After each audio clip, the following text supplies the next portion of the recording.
Good afternoon, my beautiful people from LA and beyond. Welcome to City of Angels podcast. Episode 4 is the NBA Draft Lottery rigged? Now, this episode was brought to you guys mainly from a conversation that me and my friend Lou had via text message this morning. Now, shout out to my friend Lou from New York. Made this video possible, gave me the idea and even some of the examples in this podcast. So, I will get to some Twitter questions right after I make my points, but just strap down, guys, because I'm about to blow your lids right off.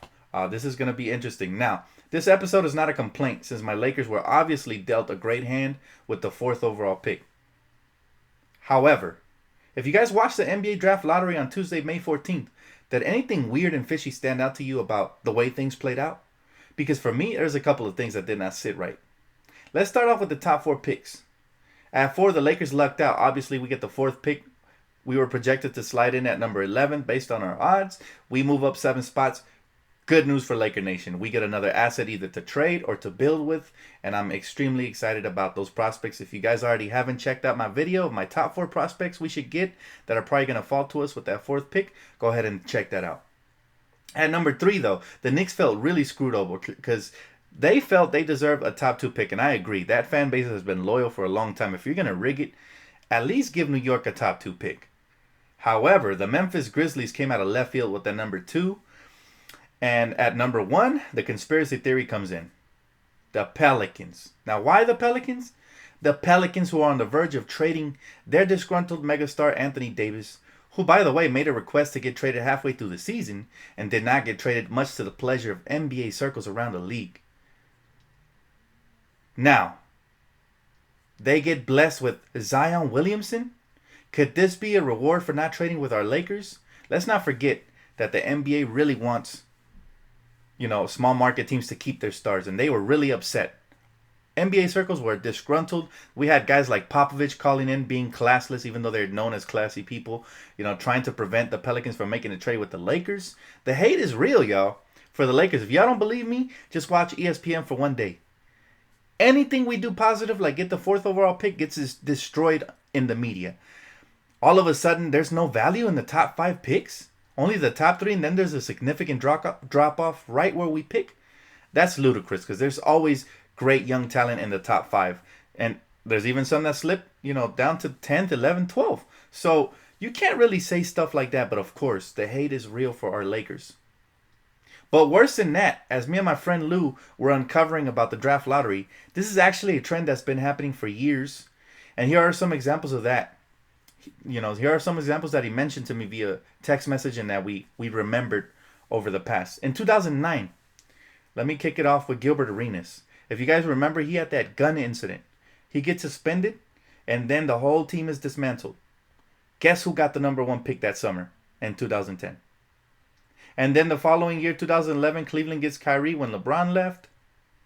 Then in 2012, Miami wins their first championship in the LeBron era. And when Cleveland was upset and depressed, Cleveland gets the number 4 pick. Turns out to be a bust, Anthony Bennett. The very next year, the NBA turns around and gives them the number 1 pick again. What a coincidence, right? Well, we all know they used that to trade for Kevin Love and bring back LeBron. So to me, this really smells fishy. It's not a coincidence, people. We have to open our eyes. The NBA loves helping out small market and poverty franchises. And if they can have a good storyline while helping out a struggling franchise, look no further than Derrick Rose to Chicago in 2008 or LeBron to Cleveland in 2003. Hometown kids going 1st overall to their hometown team who has been struggling. If they can combine this good story with a struggling franchise, they will do it. And also the collective bargaining agreement was made to screw over big market cities like New York and LA. Now you get rewarded for staying with a small market team. You get an extra, 40 million that, other teams can't offer you and an extra year? I mean, this is written all over the place. Not just that, but this brings me back to this year's lottery. Memphis and the Pelicans win the top 2 picks, which are arguably the top 2 players in the draft in Ja Morant and obviously Zion Williamson. What do the 2 teams have in common, guys? Ask yourself this. Both of those teams, what do they have in common? I'll tell you. Both are poverty franchises. Both are horrible free agent destinations. And both of those lost or are losing their stars. Memphis traded Marc Gasol, and it's about to trade Mike Conley if they draft Ja Morant.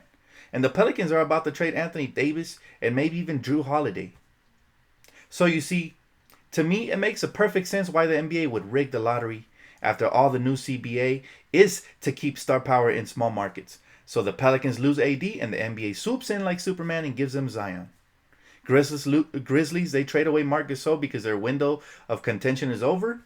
And most likely they're going to trade Mike Conley as well. And the NBA swoops in and gives them the second overall pick, which is going to be most likely Ja Morant. As for the Knicks, well, I guess these rumors might be true about KD and potentially even Kyrie. So they won't be left dry.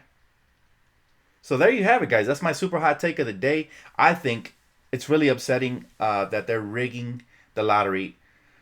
The last piece of evidence that should get you guys thinking is, if it really wasn't rigged, if I was just being a conspiracy theorist right now, usually I'm not a conspiracy theorist, but if I was just being, paranoid or whatever, why don't they air the draft lottery? Why can't we see it? Why does it have to be behind closed doors? That is super shady. Some of the best restaurants, they cook right in front of you. Make sure you get a clean meal.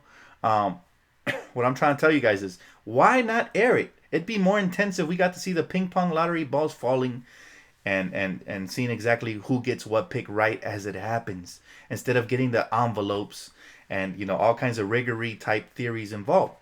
It makes no sense to me why they have to do it behind closed doors, and to me that's just to fix it up however they want it. Year after year, we've seen the struggling franchises get the top picks, especially when there's a marquee player coming out of the draft like Zion.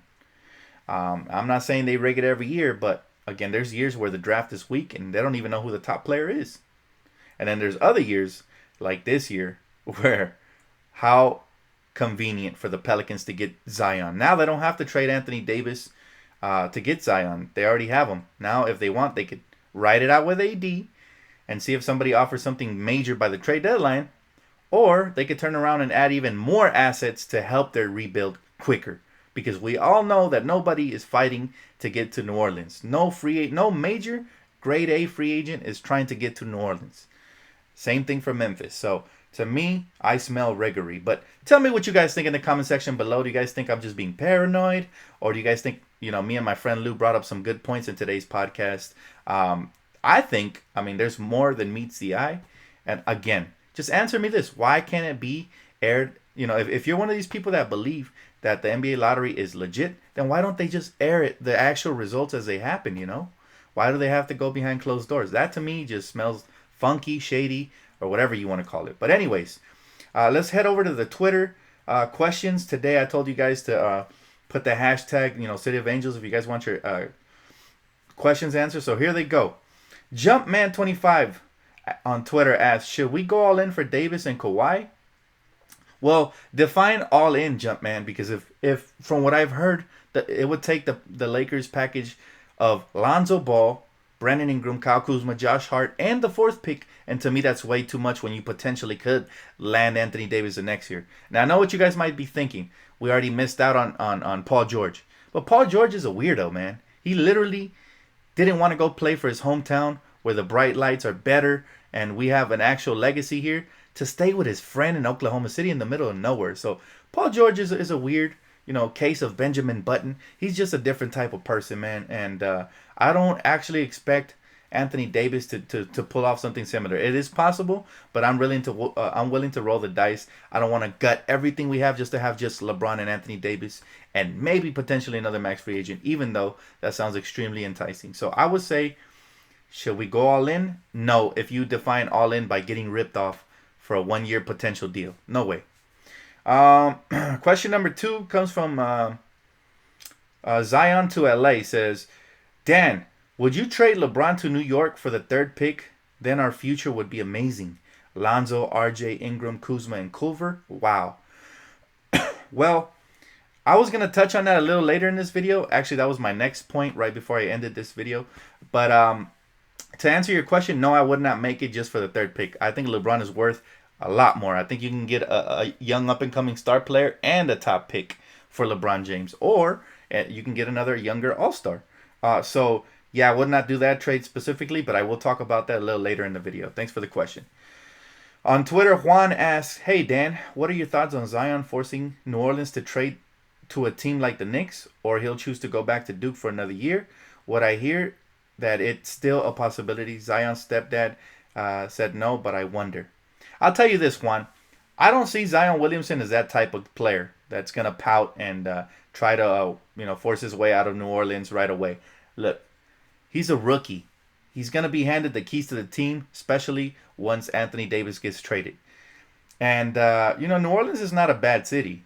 Uh, their front office is kind of clueless when it comes to making deals and stuff like that. But to be honest with you, it's a nice little city. They have great food over there, and I think he's gonna grow into it. I really do. Now, is it good for us fans? No, I'm not tuning in to watch Zion Williamson. I might watch a couple of highlights on SportsCenter here and there, but if they don't have Anthony Davis anymore, I'm definitely not tuning in just to see Zion. But that's just me. And I do love basketball. It ain't nothing about basketball or nothing like that, but I have a personal vendetta against the Pelicans simply because they try to trash us and throw us under the bus when we tried making a deal in good faith with them. So I won't be tuning in personally. But it ain't nothing against Zion. I love Zion and I wish him the best. Do I think he will force his way to another team? No, I don't. I don't think he's that type of player. He seems very down to earth and very humble. So I doubt it. Next question. Lakers for Life on Twitter asked, do you think the Pels are just playing hardball and at the end of the day they will trade us? Who do you think has the best trading package? Well, I'll tell you this. I do think the Pelicans are playing hardball.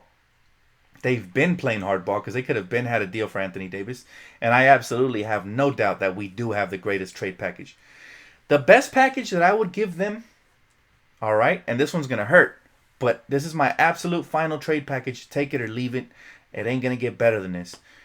Now, David Griffin was quoted last year on ESPN saying he would not want the baggage that comes with Lonzo. I truly believe him. So if we can keep Lonzo during this trade, we win the trade, even though we're giving up a lot. But the final package I'm offering, Anthony Davis, right, is, and I hate to say it because I love these players, but Kyle Kuzma, Brandon Ingram, and the 4th pick. You don't get more than that. That's already way too much. No other team in the league is going to match that. Even a Tatum package is not as good. I love Kuzma and Ingram over Tatum. I might be biased because I'm a Laker fan, but I try to be as objective as possible. To me, Tatum was not impressive in the playoffs. You can blame Kyrie all you want, but to me, that kid was just a rookie sensation hype type player. And I think he's not going to make a bigger leap than he's already done. So, to me, Brandon Ingram has superstar potential, and Kyle Kuzma has all-star potential, maybe even more. Then you get the 4th pick, and you can draft a great player. You can maybe draft your point guard of the future with Darius Garland. Or, if you're the Pelicans, maybe you can go out and get, I don't know, Cam Reddish to add to that, even though they have too many forwards. I don't know. But the bottom line is you're not going to get a better package than that. The only package that could compete with that, personally for me, would be the one that includes his running mate in Duke, right? RJ Barrett, which would be from New York with the 3rd overall pick. If they want to pair up RJ and Zion, then okay, that package might look a little more attractive for those reasons. But skill-wise and depth-wise, we're giving up way more. And to me, I'm not going to give up all 3 of those young stars. Sorry. I'm not giving up Lonzo, Kuzma, and Ingram plus the pick. That's way too much. That would be desperation mode. And I get it. Anthony Davis is a once-in-a-generational type talent. But remember, he's still on a 1-year deal. Who's to say that we don't gut the roster, give up our pick, give up our future, and then him and LeBron don't work out, and then we end up having to either trade LeBron or trade him before we lose them both, for nothing in the future. So even though LeBron's still on a 3-year contract, if he demands a trade, we're not going to keep him. So what I'm saying is it's too risky to give up way too much. However, if you're still able to keep Kuzma or Ingram or Lonzo and add Anthony Davis to LeBron James, plus the cap space to sign another max free agent, I'd do it. Even though I'd be, I'd be shutting my jaw extremely tight, out of the nerves of giving up so much young talent. But anyways, next question. If the Lakers can't use the number 4 pick in an AD trade, what do you think they should do? Trade down with the Hawks, for example, their number 8 and number 10 picks, or try to trade with the Wizards in a Bradley Beal deal? or in the end just keep it. Again, I was going to answer this in the second part of my segment, but since you asked, I would not trade for the 8th and 10th pick simply because we can get a way better player with the 4th overall pick. I would consider trading for Beal, depends on what else they require, but I do like Bradley Beal for the 4th pick, and maybe, I don't know, Josh Hart in the 4th pick and a future first round pick for Bradley Beal gets it done. I do it. I'm not giving up Lonzo with the 4th pick. I'm not giving up Kuz, and I'm not giving up Brandon Ingram for Beal. But that's just me. If all else, I say we exhaust our resources. We try everything for Anthony Davis. If it fails, then we keep the pick and we draft either Culver out of Texas Tech or Garland. Darius Garland. There's a couple of other prospects, but to me, those are head and shoulders above the rest. So that's what I would do with the pick. Thanks for the question. I appreciate it. I believe Purple and Gold said, looks too fishy how a team that is about to lose their superstar AD won the pick. If the NBA give it to them so that the team doesn't go belly up. No superstar equals no ticket sales. Would you agree? Absolutely agree. That's actually what I just covered. But thanks so much for the question, man. I do agree with you 100%. I appreciate the question, guys. And that's going to wrap it up for the question portion of the podcast. But moving on to the next point. So, again, some of you guys asked me, what if the Pelicans don't want to trade AD to the Lakers? Here's what the Lakers should do. And this is the sequence. This is the order I want the Lakers to act upon. All right? Here's what they should do. They should swing for the fences in free agency. Try to get another all-star, via free agency. If that doesn't work, then you try to trade the 4th pick, right? Whoever we draft in the 4th pick, in a bundle for somebody like Bradley Beal or Devin Booker. In a package, right? We try to package the 4th pick with somebody to get one of those players. If we fail, if all else fails, we failed in free agency. We couldn't trade the pick for any all-stars. And we just have LeBron and a bunch of young pieces. LeBron is going to want out. So if all else fails, and if LeBron requests a trade, then we ask for a young up-and-coming player or two and a pick for LeBron. And now we really jump-started our own rebuild, which would be, obviously we still have Brandon Ingram, Kuzma, Lonzo, the 4th overall pick, a potential other lottery pick, and another young piece. And that's not a bad way to start it off without LeBron James. But that is that will have to go down the process of elimination and exhaust all our resources before we go down that path. Because the last thing we want to do is trade LeBron off of a knee-jerk reaction and then watch him, win a championship wherever we traded him to while we're still struggling rebuilding. So I believe the Lakers can do something this summer to put us back into title contention. We have a lot of assets and a lot of flexibility, not to get something done regardless of who's running the Lakers right now. It don't matter what idiot or who potentially could be, Kurt Rambis or whoever. You have more than enough assets to swing a deal for an all-star. If they fail, and if they can't recruit somebody in free agency, I have no doubt in my mind that come trade deadline, LeBron will be requesting a trade, maybe even sooner, maybe even before media day, unfortunately. So the Lakers, they're on the clock. They have to do something. I doubt their first option is keeping the pick. However, I did drop that video just in case we do keep the pick because I do like some of these prospects. If you guys already haven't checked out that video, go ahead and check it out. Thank you guys so much for tuning in to today's episode. Now, that was my hot take, about the lottery being rigged. Please make sure to drop a like, comment on this video. Tell me if you guys think the lottery is rigged or not. And if you already haven't, please subscribe because I got you guys covered all summer long. Lakers and basketball talk. And I can't wait to see what happens, during the upcoming month and a half with the draft, with our pick. Do we trade it? Do we keep it? What's going to happen when free agency? Now, just a little bit of news if you guys haven't heard. The moratorium period for free agency starts now June 30th at around 6 p.m. So we don't no longer have to wait till July midnight. Now we're going to be hearing some breaking news around June 30th. So that's good news. I mean, the sooner the better. I can't wait, guys. Hopefully this time goes by, like a blink of an eye because we love basketball. And this is what I love about the NBA.